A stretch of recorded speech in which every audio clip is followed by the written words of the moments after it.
That was the National Dialogue spokesman, Isa Abdurrahman, and I think we can go across to our correspondent, Mohammed Shaban, who is at the Cultural Centre to cover today's dialogue. Mohammed, can you hear me?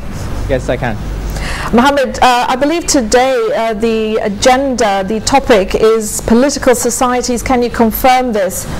Yes, just a little bit of background, like you mentioned earlier and like we saw in the press conference by Mr. Isa Abdurrahman, the official spokesperson for the National Dialogue.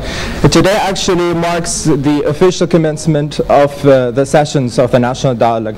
And we have four main points of discussion. These are political, including political societies and sectarian issues.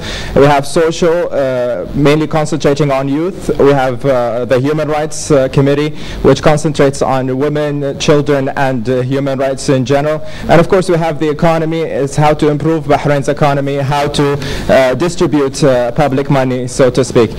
Today the different committees, the political committee concentrated on the political societies per se. The economic committee concentrated on how to improve the competitiveness of Bahrain's economy. The Human Rights Committee discussed human rights in general, and the Social Committee discussed the aspect of youth in Bahrain. So yes, the issue of political societies was mentioned amongst others.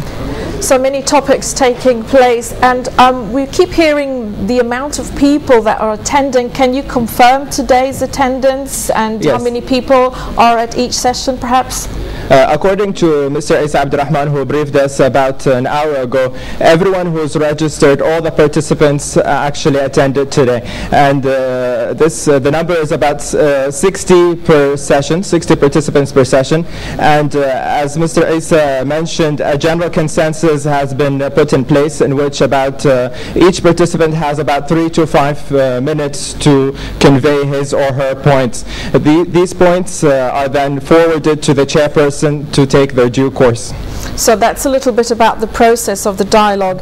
Just one last thing. I know it's a bit early, it's only started a couple of hours ago, but so far how would you describe the progress of the National Dialogue? Well, the general feel is very optimistic. I actually asked a question to Mr. Isa during the press conference, asking him whether the members of the public will be aware of what's happening in those closed-door sessions. And he said, yes, indeed, the points, whether they agree on them or disagree on them, will be forwarded to the chairperson of the Representative Council, who will then forward them to His Majesty the King. Now, during that process, every day during the dialogue, there is a press conference at the end of the sessions in which the public and the press are informed about the details of what happened inside those rooms. Mohammed, thank you very much. I'll let you get back to the session, and I'm sure you'll have for us a bit more later on. Thank you. Definitely. Thanks a lot.